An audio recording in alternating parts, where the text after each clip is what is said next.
तुम डाल डाल तो हम पात पात। जी हाँ, यह कहावत पुलिस प्रशासन के बजाय चोरों पर अब सटीक बैठती नजर आ रही है।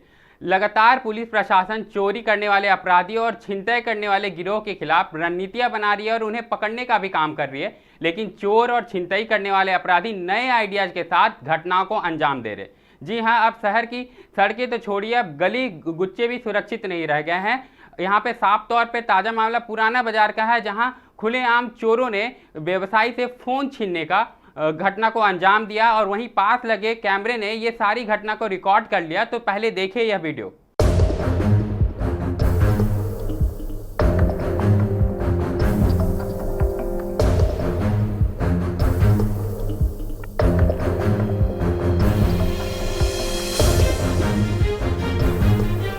पुराना बाजार रतनजी रोड निवासी कंप्यूटर व्यवसायी निरंजन लाल अग्रवाल के साथ रविवार की रात उनके घर के पास लूटपाट का प्रयास किया गया। अपराधी उनके पास मोबाइल लूटने का प्रयास कर रहे थे, लेकिन उन्होंने डट कर मुकाबला किया और अपराधी भाग निकले। मोबाइल पर झपट्टा मारने की घटना सीसीटीवी कैमरे में कैद भी हो चुकी है। हालांकि इस दौरान मोबाइल गिर गया और अपराधी भाग निकला। घटना की जानकारी अन्य व्यवसायियों को लगी तो सभी ने उनसे मिलने गए। उसके बाद बैंक मोड़ थाना में लिखित शिकायत की गई। पुलिस आसपास लगे सीसीटीवी कैमरे को खंगाल रही है। अपराधी की शिनाख्त करने का भी प्रयास किया जा रहा है। जबकि इस घटना के बाद जीटा के महासचिव राजीव शर्मा ने घटना की निंदा की है। निरंजन लाल ने बताया कि वह अपने घर के सामने ही खड़े थे, तभी अपराधी आग धमका और मोबाइल पर झपट्टा मारकर भागने लगा। उनका पीछा भी किया, पर तेजी के साथ अपराधी भाग निकला। उन्होंने बताया कि मोबाइल झपट कर भागने का प्रयास करने वाला अपराधी दिन में रेकी कर रहा था, जिसकी तस्वीर सीसीटीवी कैमरे में भी कैद हो चुकी है।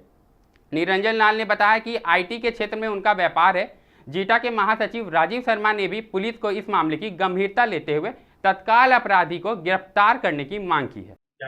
ये रात को 10:40 के आसपास रात में हम जस्ट अपने गेट के सामने खड़े थे और गेट पे खड़े होकर मोबाइल फोन बात कर रहे थे, तो अचानक बॉम्बे होटल वाली गली से एक लड़का आया।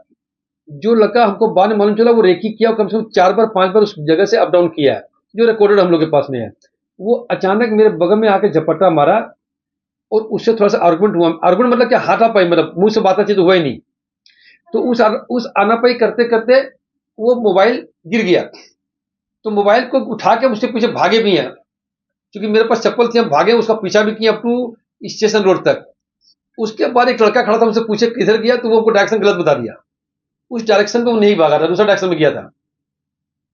उसके बाद हम लोग वापस आ गए। सकता है क्योंकि मोबाइल कोई इशू नहीं है हमारे साथ। आर्मी के लिए मोबाइल क्या इशू है?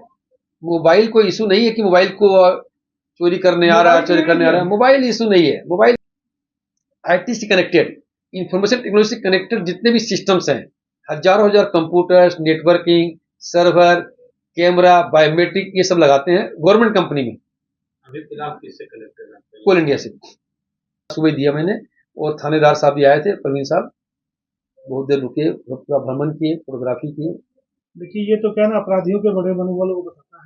और मुझे लगता है कि प्रशासन पेट्रोलिंग कुछ कम कर रहा होगा, इसी कारण से इनका मनोबल बढ़ा है। और हम लोग मांग करते हैं कि ऐसे अपराधियों को जो चिन्हित भी किए जा चुके हैं सीसीटीवी फुटेज के माध्यम से, वैसे लोगों को प्रशासन कड़ी से कड़ी कार्रवाई करे और उनको अपने उनके अंजाम तक पहुंचाए, जिससे कि इस क्षेत्र के जो व्यापारी वर्ग हैं उनको जो भय का आज एक रात में ये माहौल बना है, तो माहौल से वो निजात पाए और एक जो सक्षम साधारण तरीके से वो अपना व्यापार करते हैं वैसे व्यापार करते रहे।